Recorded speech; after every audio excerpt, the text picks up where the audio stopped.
welcome to the next episode of Jagged with Just Ravi. Subscribe to my channel for conversations at the edge with thought leaders from the marketing, branding, and the business world. Conversations that ignite new ideas, ideas with rough and sharp edges. Hi, Harjit. So nice to have you on my show. Thank you, Jasmine. Thanks for having me. It's an honor. You have been building a great podcast, a very intellectual one for your followers. So please, pleasure is all mine. Thank you. Thank you, Harjit. Harjit, if I requested you to tweet your profile, what would you say? I'm a corporate executive working in the media and entertainment industry, empowering creators around the world. Awesome. And empowering creators, I mean, isn't that a wonderful mission to have, especially now that we are in the creators economy? So, Harjit, what would you say? How is the creator economy evolving? And if you had to pinpoint top three trends about this economy that marketers and advertisers should watch for, what would those be? There are 50 million creators in the world. 2 million are full-time, over 2 million are full-time, right? And 47 million people are part-time creators. What's going on is more and more people are becoming creators is because there's more ad spend. The brands, their way of investing into creators has evolved, right? I think the budget is now usually 5-6 billion, and we're going to probably see $100 billion in this decade just going into the creators economy in terms of ad spend. The top trends is creators are moving their fans from social networks to their own platforms. They're building their own websites. They're building their own platforms, right, where people can enter their data, show their interest, what they're looking, they can get their feedback. So they're creating a two-way street in terms of building content for what exactly they want to see. So Web 1.0 was basically appointment-based. In Media 1.0, it's similar, right? Meaning you watched something at a particular time, a day, in a week. Then we now evolved into the Netflix and the Amazons and the Primes of the world. You watched something that is at your convenience. YouTube empowered it, right, to play. And now Media 3.0, you can communicate back and forth. You can take suggestions. And that is leading, the creators moving their top fans to their own networks. Then the creators are becoming founders. So you see that in even when you're raising money, a lot of these creators are going to that angel rounds, the seed rounds. They're finding ways, hey, this is my fan following. Why don't you invest in me? I'll create e-commerce channels. This is the way I'll make more money. Then, obviously the creators in the media ecosystem, you're seeing the creators who wants to own their IP. So whatever the content they create, we're in the media and entertainment business. So the creators wants to own a piece of the IP. So these are some of the trends that we are seeing in this market. Creators becoming very powerful and controlling the interaction and impacting the interaction more meaningfully. How does your company, Rainshine, Harjit, develop new ways for creators to engage with audiences? If you could share with examples. We call ourselves a Media 3.0 platform. The reason is, how about you make content? What's your favorite movie all time, Jasmine, if you don't mind asking? What's that movie? Kabhi Khushi Kabhi Gums of the world. What is that movie that you probably go to? Or like my all-time favorite movie is Gladiator. It's like that movie I can watch over and over. What's your all-time favorite movie? Yeah. I like Sound of Music a lot because you said all time. I saw it with my aunt when I was a child, and I was making my son go through the songs, just some time back. So I really like that movie. Okay, so imagine. So you said this movie is probably 20 years old. Meaning you still watch it. Sometimes you watch it on Netflix. Sometimes you watch it on Amazon. Sometimes on YouTube. Every 6 months to a year, it's on a different platform, right? So what's going on is somebody is selling those IP rights, right, for licensing it to somebody else for that particular time. So imagine these creators have millions of followers, tens of millions of followers. The movie goes into theaters or the TV series, wherever that is. Then they go to these platforms saying, "Hey, watch me here." And these fans have to pay these platforms some kind of a subscription fee on a monthly basis, right? So now you're paying a third party to watch your favorite creator or their products. So what Rainshine does it, we are a B2B platform, so we are not a direct-to-consumer platform. We help creators, movies, TV series, music, games. They have tens of millions of followers. We help them get directly to fans. Why don't you raise money? The concept of pre-booking that existed in like real estate, you probably purchase a piece of land. You're able to pre-book or reserve your land, or you reserve your condo, the apartments, what have you, merchandise, and then it gives them some time to build that project for you or the house of your dreams. It exists in many other industries, right? But what if you have a chance to invest $1,000 into your favorite movie star that is coming out, right? The script that you really like, right? It could be on history, it could be on religion, it could be action, it could be horror. So what Rainshine does, our blockchain platform connects the creator with their fans, one, to pre-book to finance their projects. So the cost of making that product or a movie or a TV series comes lower. Number two is to invest into that piece of content or a movie, right? Imagine if I had the chance or you had the chance to invest $1,000, $2,000, or $5,000 to invest into your favorite creator, you would have done it. As just like the way you buy bonds, stocks, you don't even understand. 90% of the people don't even understand stocks and bonds, but they still buy it. They think it's a great way to get a retirement.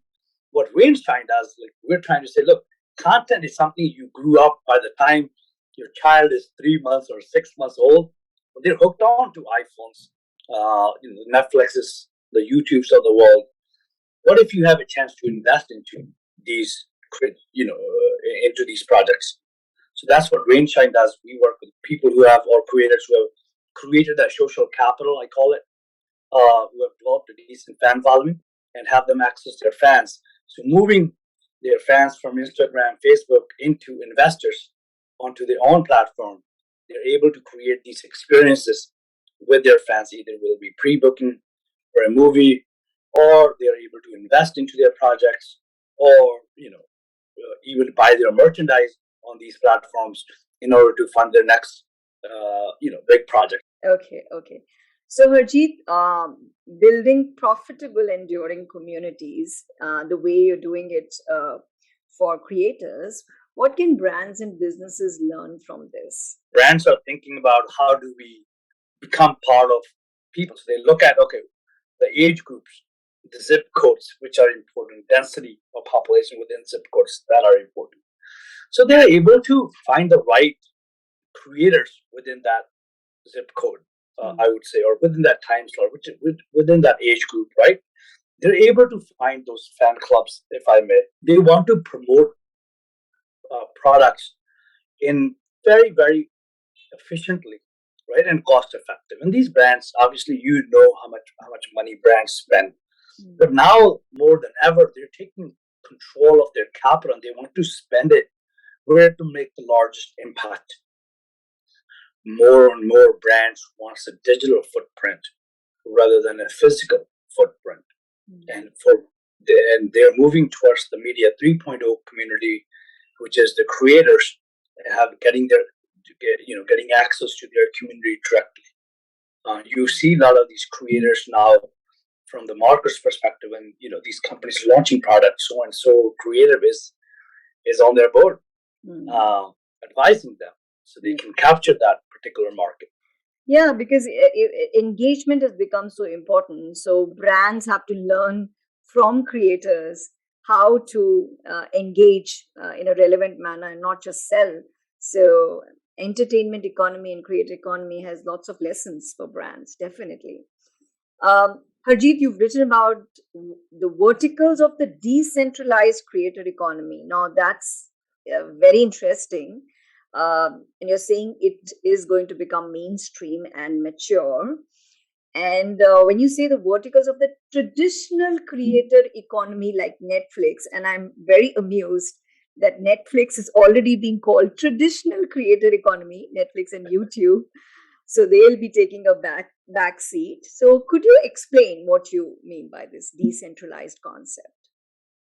When these creators are going and selling their products to directly to Netflix, it becomes Netflix original or what have you.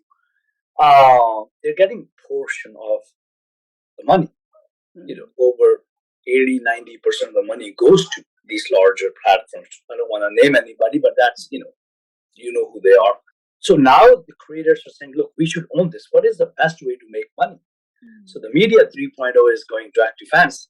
So like I said, pre-financing your content. Like I said, so imagine you create content. Creators, if you put it up on your website or whatever, they can enter in a unique password and they can watch that content. And they don't have to pay $20 what you pay on Amazon or a bunch of other platforms to watch the content. Imagine you can watch it for $5.99 and still get 25 or 50% of the take rate, right? The take rate is very, very high for these platforms, and the creators do not make money. And if these issues are not resolved, and it looks like they're not, and you see that with a bunch of these, Taylor Swift is one of them. Kendrick Lamar is another one who went directly to their fans for music, right? And they had these issues.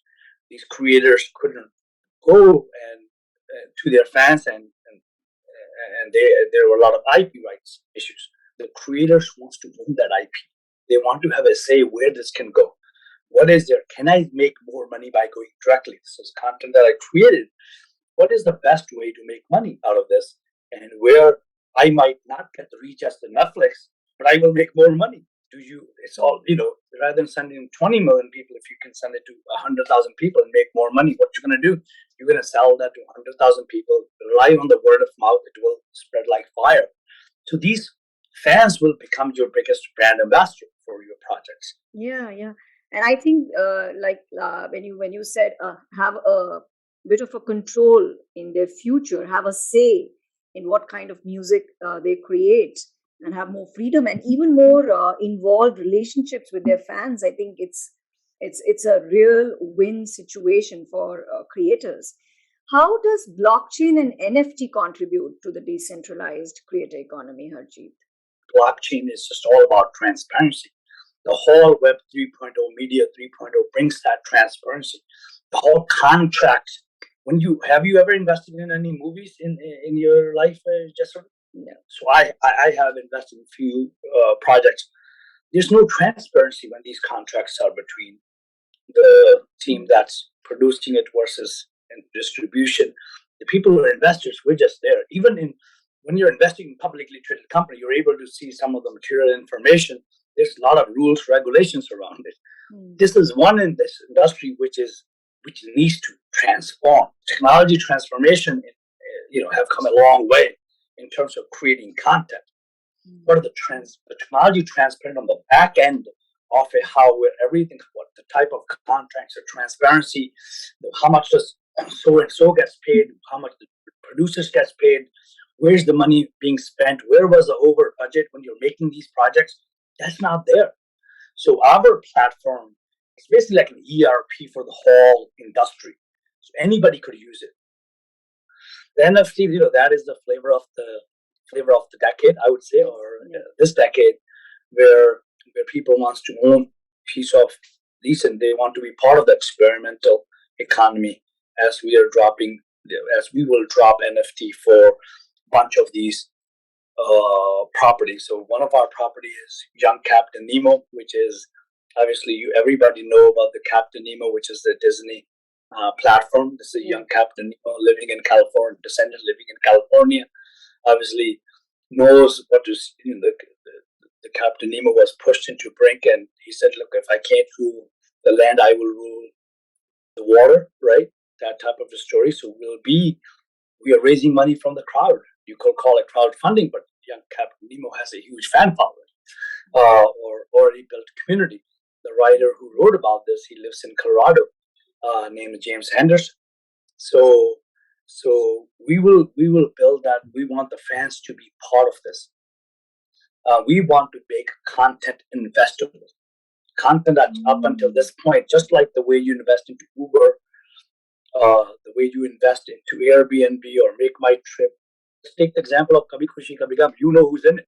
Hrithik Roshan is in it. I believe Shah Rukh Khan is in it. Amitabh Bachchan is in it. Three of the biggest stars. Imagine if they go to their fans to raise money for this.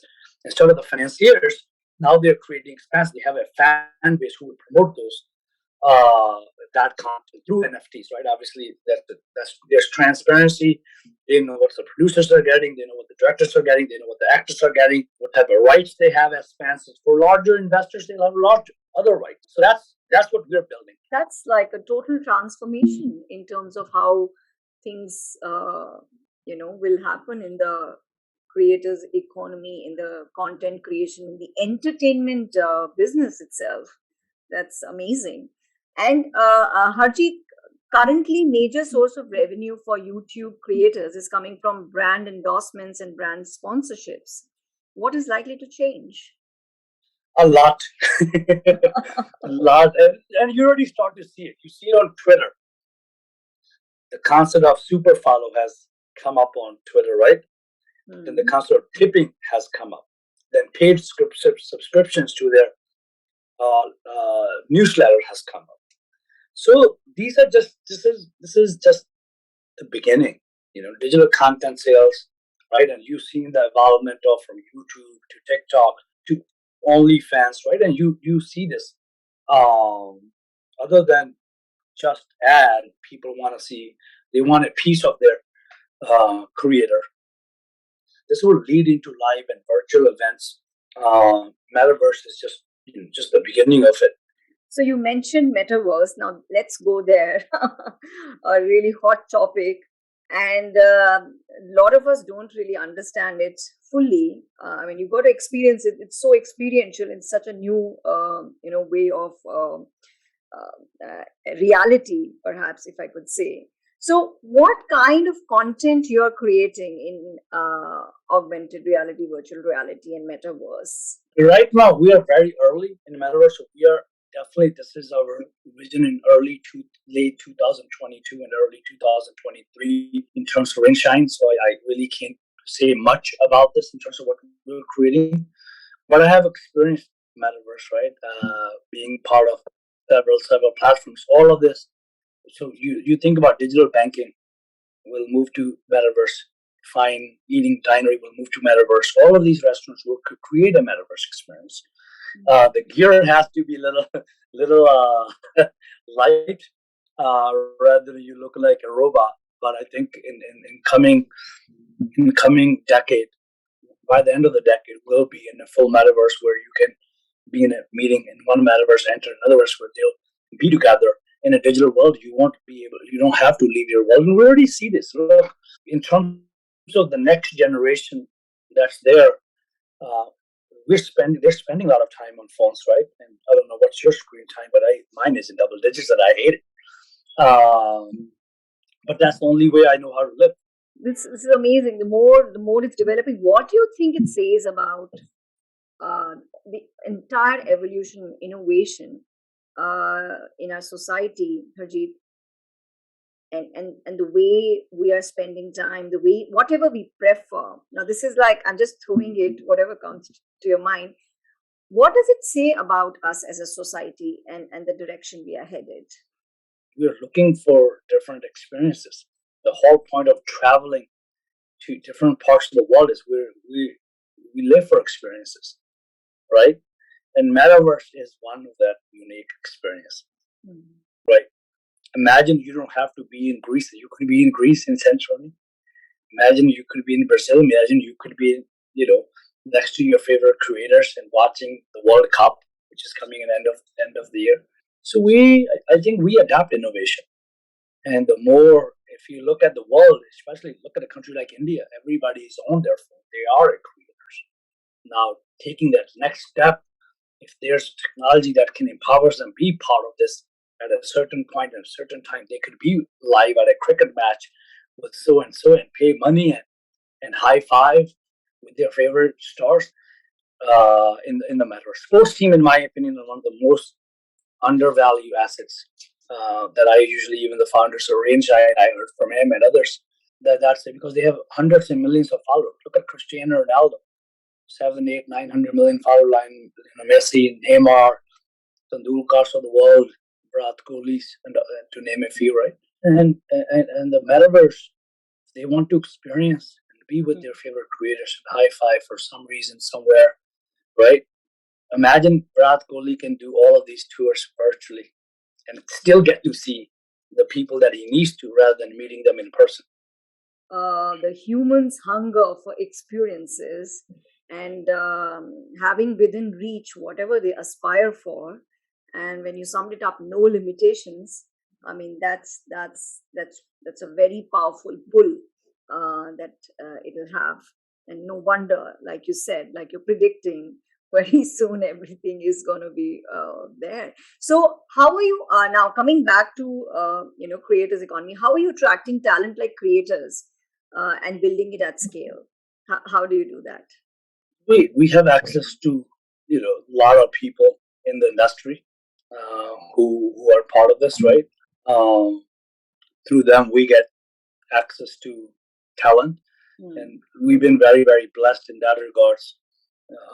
That where the founders have invested in the media and entertainment sectors in their previous life. So this is all this. At the end, the world is a relationship business, and we are here in terms of transforming not just what we're doing, but we're here to transform the whole industry, and we'll make sure that Rainshine is playing a key role, to not only empowering creators. Obviously, that's our vision, but also the studios who have worked and helped them unlock a lot of IP value for their content. So, Harjit, it includes podcasters, right? Yes, absolutely. We do have a very, very good podcast business. My friend Karen, he leads it. Obviously, he's here in New York. Happy to connect you to him.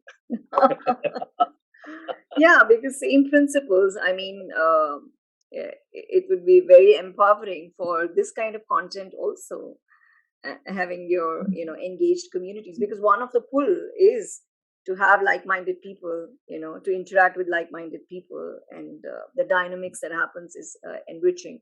And of course, I mean, the money aspect of it comes into the picture eventually. I think when it comes to creativity, the money typically used to take a back seat, but having access to money gives you more freedom to create what you want to create. And that is why that aspect of empowerment is also very beautiful for a creator, because you're only giving your own voice more platform and more access and reach. So it impacts your creativity also in a positive way, when you can have that kind of control. Just just so I'm like really happy for the empowerment for creators. Yeah. No, podcast in terms of every one of us is a creator. We are knowledgeable somewhat, right? Somebody was telling me one of the favorite sneakers brands that I like here in New York.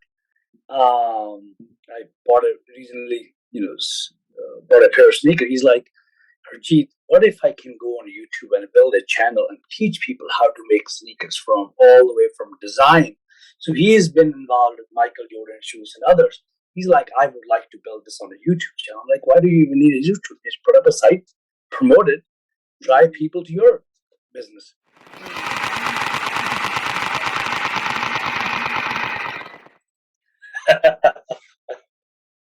So this is rapid fire.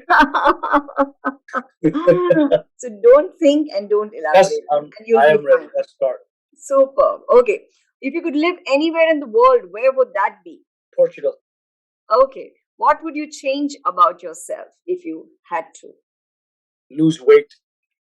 Okay. Eat healthy. What is your favorite childhood memory? Being in Punjab on the farms. Okay. What is your guilty pleasure? Ice cream. Okay.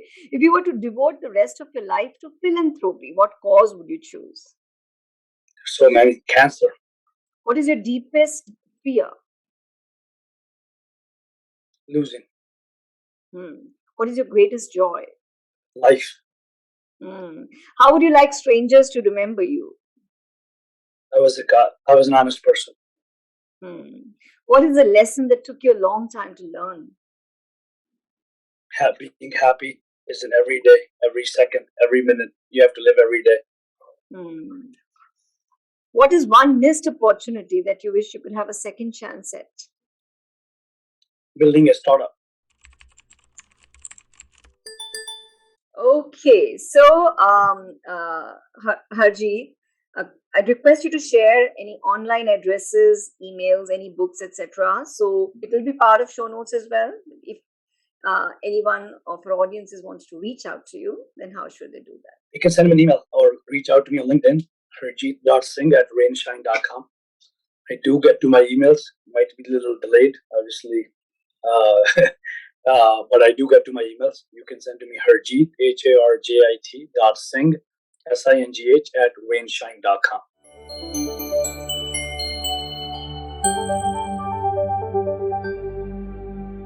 Yes, I see. I read a lot about what you're building, and I love what you're building as an entrepreneur as well. The diva.com. I enjoyed that. I think this is a fun show. This is a show that gives you access to the next wave of what's going on in each industry. I encourage you to watch it. I encourage you to listen to it, and I encourage you to become a creator.